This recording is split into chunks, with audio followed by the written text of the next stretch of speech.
Hello, guys. Hello, and welcome to The Art of Selling. My name is Chloe, and this show exists for one reason: to change the way that we as women sell.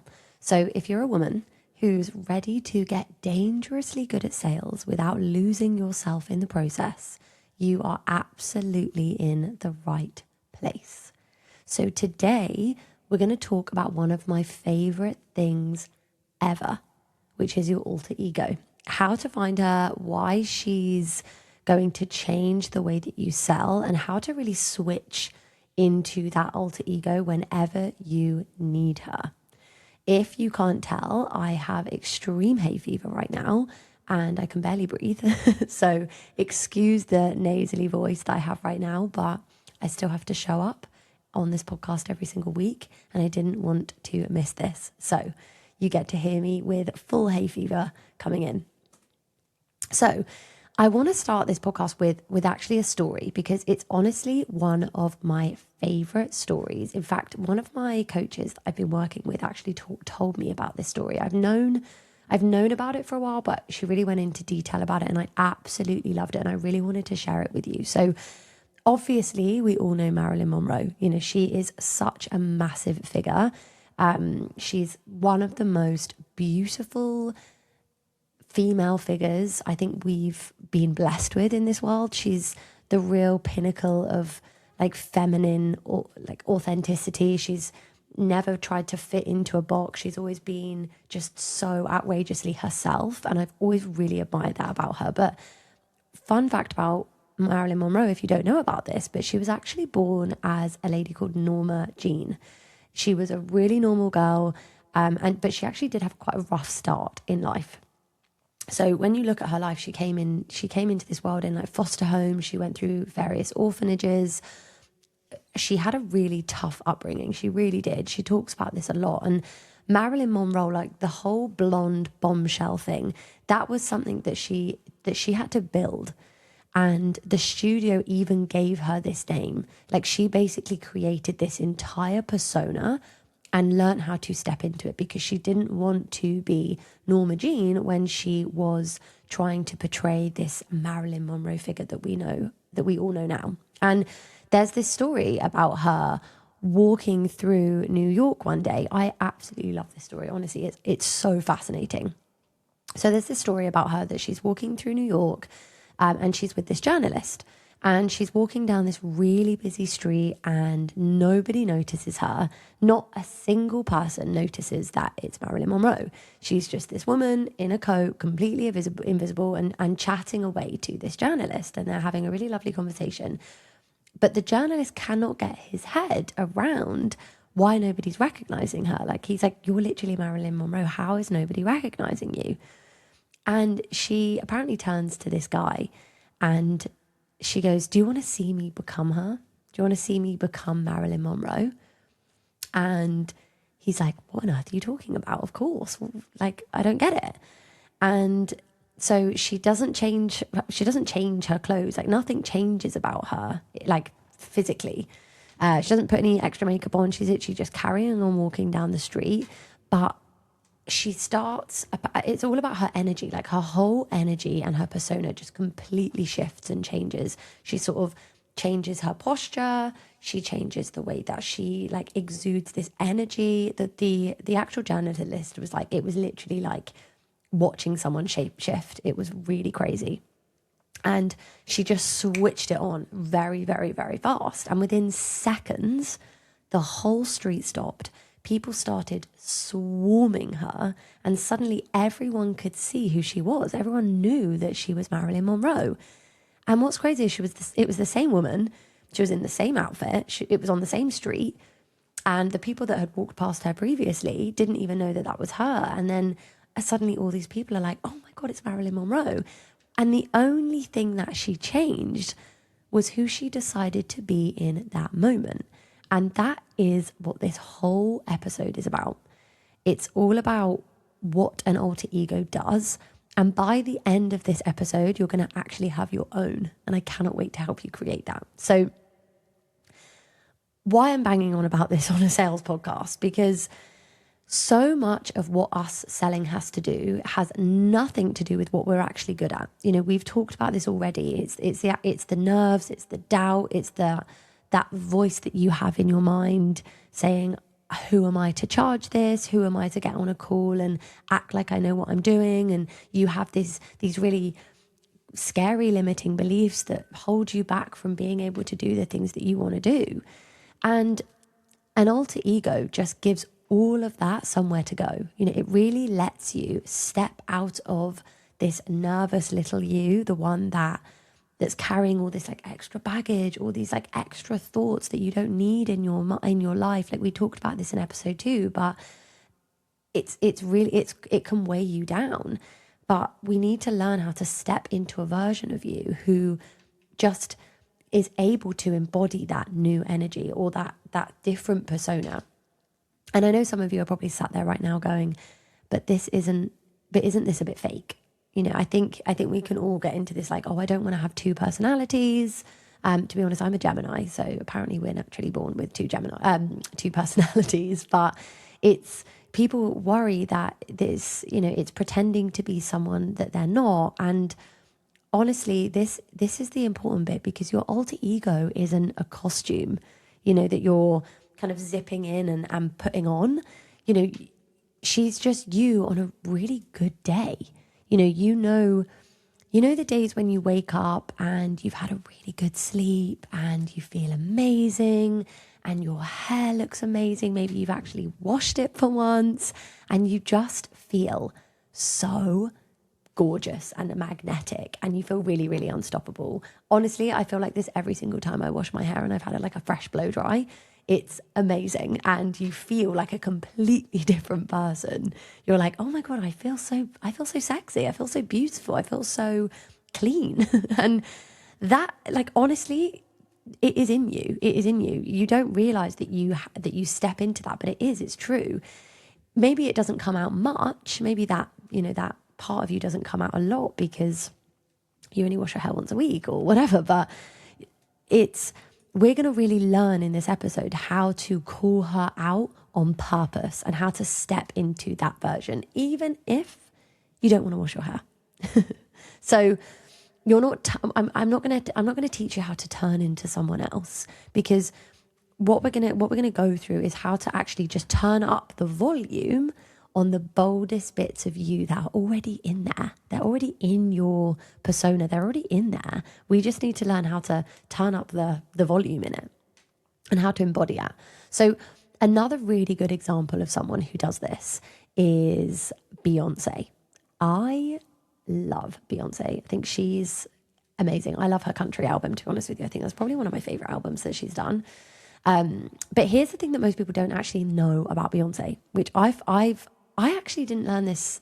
I think I knew this, but yeah, it's really crazy. So off stage with Beyoncé, she's actually really shy. Like, apparently she's really, really shy. She's quite reserved. She even said herself that she'd honestly rather be at home with no shoes on. She likes her hair scraped back in a bun. She doesn't like wearing makeup.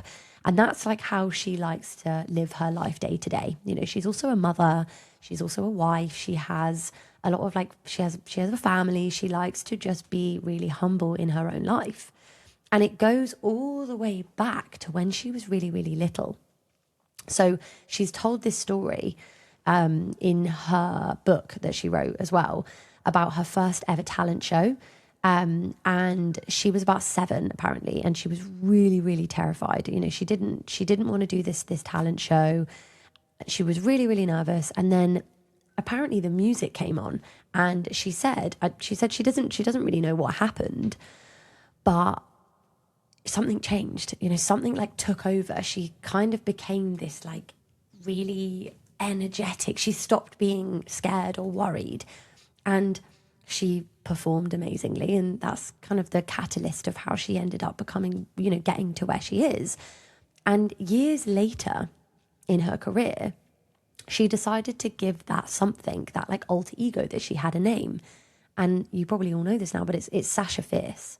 And this bold, fearless, like completely unstoppable version of her that comes out the second she hears music and puts these heels on, she actually said, like, when you put on a wig and you put on clothes, you walk differently. You don't have to wear a wig, but, you know, when you put on this, when you start to actually make yourself feel amazing, you know, you put this makeup on, you feel like a different person, but you're the same, but you just have this elevated electricity around you. And the bit I love the most about this is she even said that, like, Sasha Fierce protects her as well, because it protects this sort of like really shy, private, like real, like the real Beyonce, because when she's up on that stage running a stadium of like 80,000 people, I'm pretty sure, probably more to be honest, but that's not like stay at home Beyonce doing that. That's Sasha Fierce. And Sasha goes out and does the terrifying thing that Beyonce would never do, so that Beyonce doesn't have to feel exposed doing it herself. And this, like, literally the most powerful performer on the planet basically built herself a character just so that she could do all of the scary stuff that her other persona like felt really scared to do. So if she needs one, I reckon we're all allowed one too. And I think it's a really good idea to have one. And I'm going to tell you exactly how we're going to get there. And another example, just to swing off some examples for you so that you can actually picture like some of these amazing celebrities that do this, is Adele. Adele even actually talked about having an alter ego too. And it's really funny because she calls hers Sasha Carter. And it's her, apparently Adele has really, really severe stage fright. And you wouldn't know it by how she acts. Like, she's so confident on stage. She's so like witty and funny. And she just like oozes so much confidence. And a lot of athletes have this as well. Lots of comedians. You'll notice like a lot of like high comedians, like, or like famous comedians in the space. They have this like comedian version of them. And then they also have their like own version of them. Actors do this a lot as well. Like, they can easily step into alter egos of themselves so that they can perform better. So the best of the best, like literally the best of the best people, like some of the most talented people on this planet, have versions of themselves they step into when they need to. And it's not some weird woo-woo thing. Like, it's what high performers do. And it's really, really important. It's important to be able to step into that. And you're allowed to have two parts of yourself where you can be your normal version and you can be this. And then on the flip side, you can be this highly elevated, really passionate person about the career that you're in. So now we're going to actually look at building yours. Now that you know some stories about how actual, celebrities and high profile people do this, we're gonna actually sit down and do this together. We're gonna build yours, because it's so lovely hearing about Beyonce, but we now need to build yours. So let's make this real. Let's make this really, really tangible for you, so you can actually start to step into this alter ego and have this version of you so that you can perform better in your career. So I know it sounds a bit daft, but we're going to do it anyway, because giving her a name makes it feel real, and it gives you something to actually flip into. It could be totally different from your name, like Sasha to Beyonce, which is fine. Or it could just be a version of you. Like, maybe you've got a name, like, say for instance, your name's Becky, but the selling version of you, or like the more confident version of you, the one that we turn the volume up the most of, is Rebecca.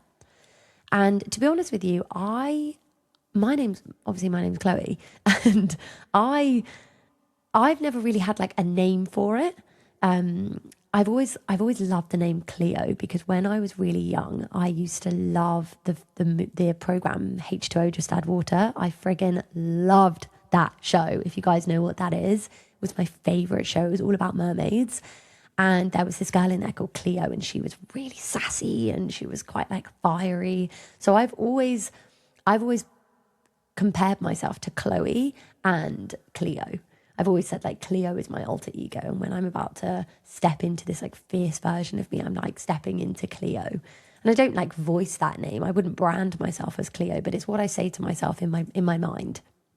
So pick a name that makes you kind of like actually like sit up straight. Like, as soon as I said Cleo, I like sat up straight. That name like just makes me go, oh my God, I'm a mermaid. It's like, that's how I feel.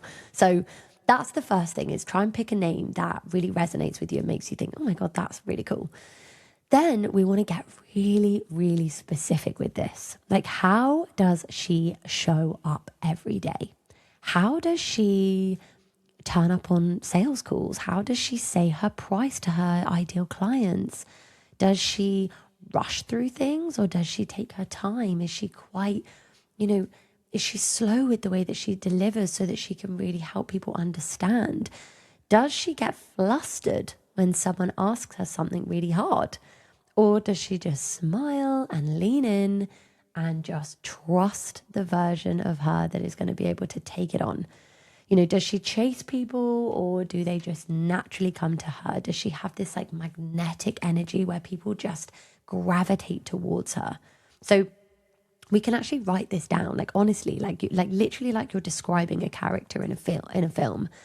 She's calm, she's warm, but she's not desperate. She says she's really confident when she says her price. She is able to be silent in moments of awkwardness because she knows that that's allowing people to have time to think. She doesn't take no to heart.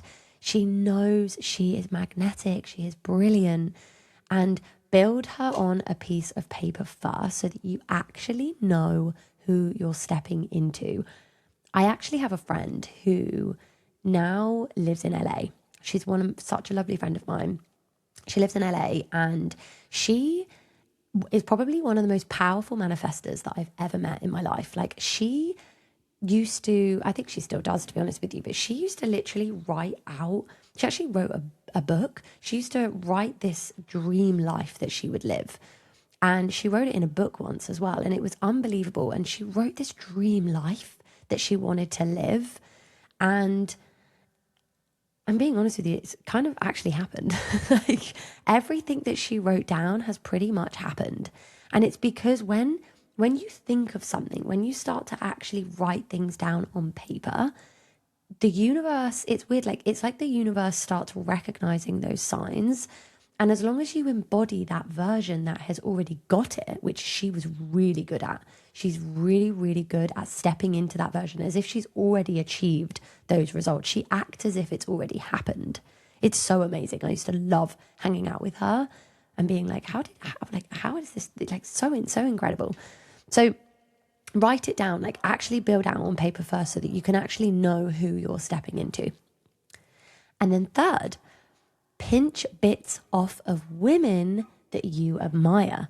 This one is so fun. Like, have a real good think about the women that you've got, that have got like the exact energy that you want when you are selling.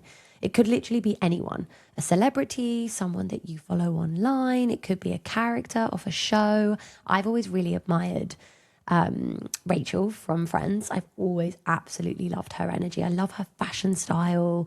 I love the way she carries herself. She's so magnetic and she's so like sure of what she wants. I just love her, absolutely love her. And I love her character, and I also love her as a person as well. Even if it's just like one of your friends who's just like unbelievably sure of herself. Like for me with my friend who lives in LA, like so sure that was going to be her future that she actually acted as it.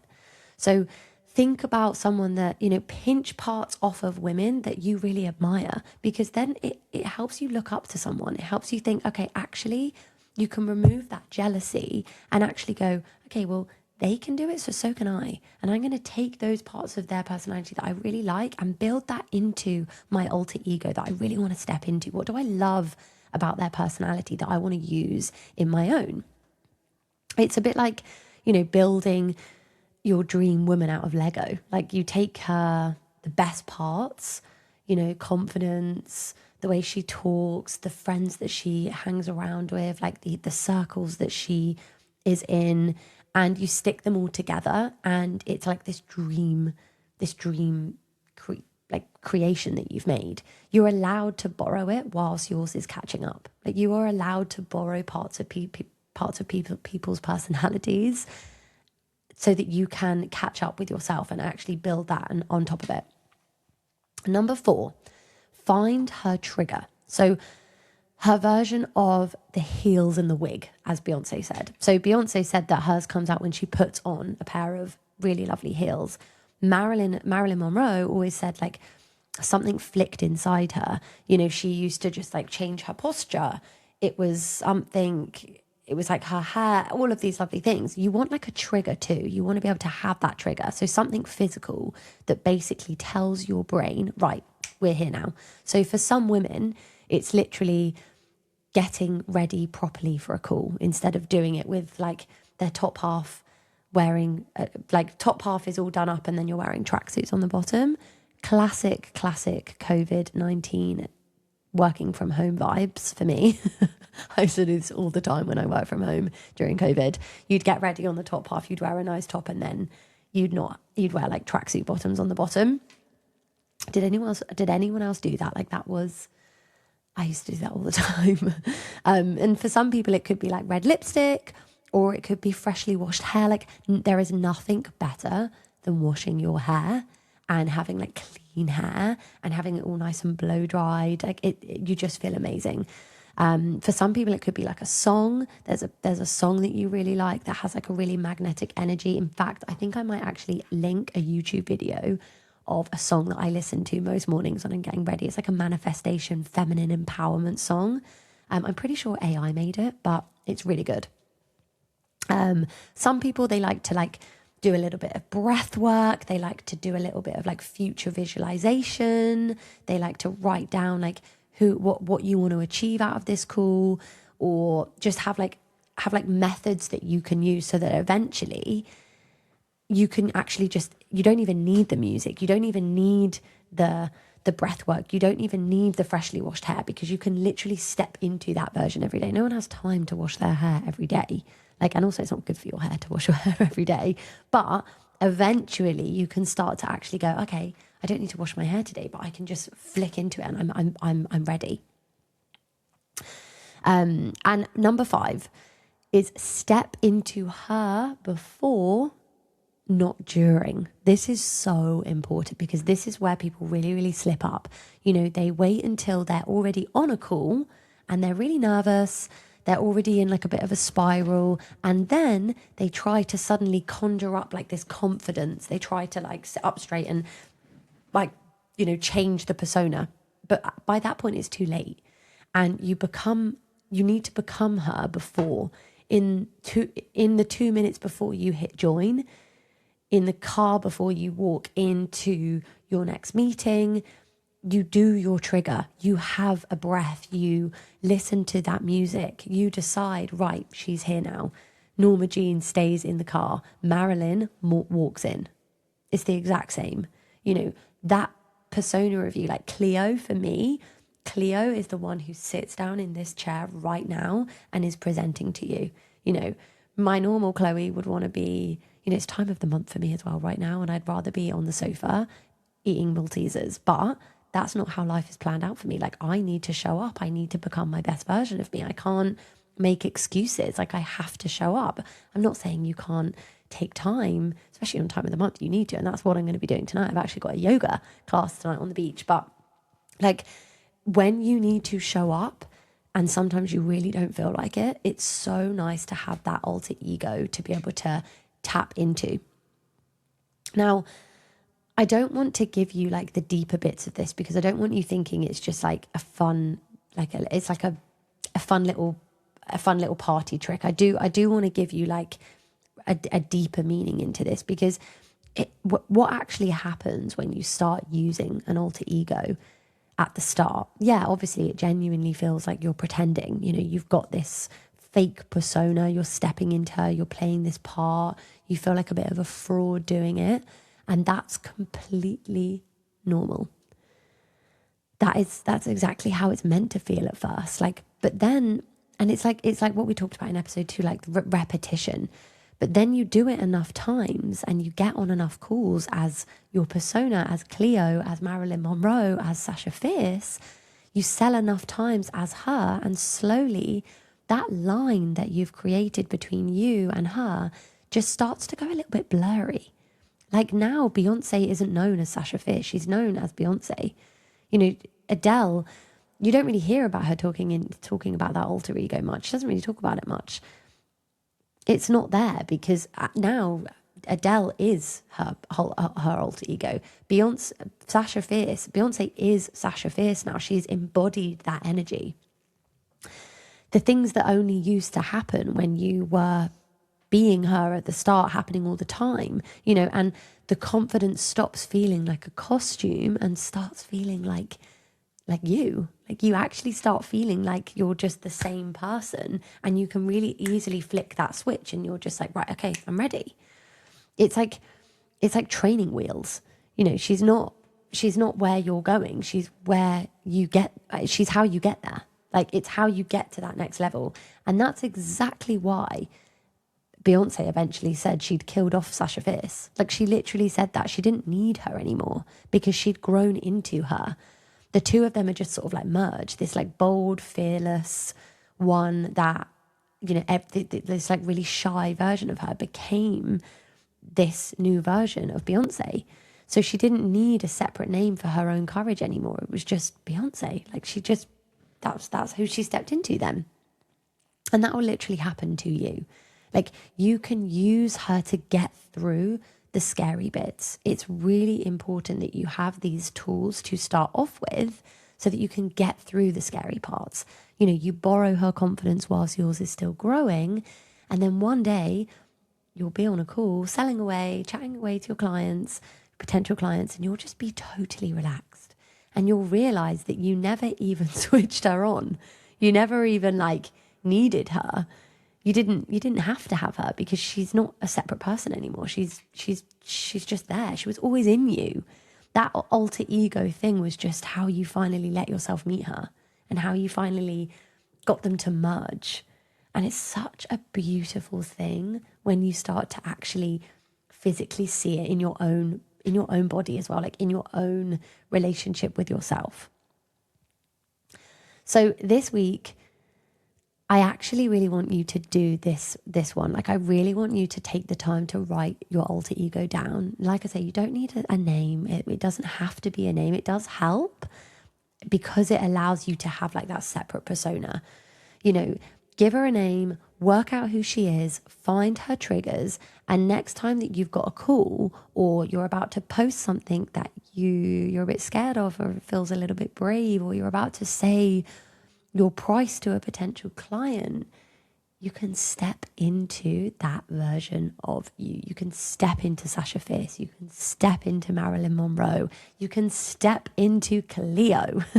Like, it's so empowering. It's so empowering, and it will really help you on this journey to becoming dangerously good at selling. So I hope this was really helpful and you're feeling really excited to find that alter ego and step into that version. If you want any help with anything, you can send me a DM on Instagram. I'd love to hear about your alter egos and what you've created. So please send them through. And I will see you next week. Bye.